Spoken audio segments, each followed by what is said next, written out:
হচ্ছে বহুবার রেখেছি।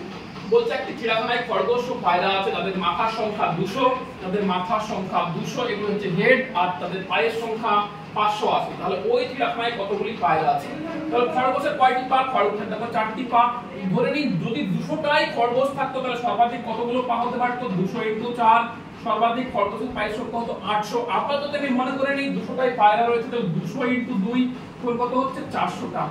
খরগোশের সর্বাধিক পা 800, পায়রা সর্বাধিক পা 400 হতে পারে, কিন্তু মোটের উপরে কতগুলি পা বলা রয়েছে? মোটের উপরে 580 পা বলা রয়েছে। কিচ্ছু না, জাস্ট অ্যালিগেশন। 400 থেকে 580 বিয়োগ করো, 400 থেকে 580 বিয়োগ করলে হচ্ছে 180, আর 580 থেকে 800 বিয়োগ করলে হচ্ছে কত?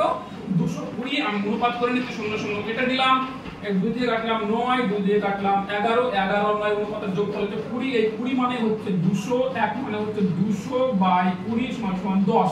1 মানে হচ্ছে 10। আমাকে বার করতে হচ্ছে পায়রার সংখ্যা কত? পায়রার অনুপাত হচ্ছে 11, 11 × 10 = 110। তাহলে পায়রার সংখ্যা কত হচ্ছে? 110। Option B is right answer.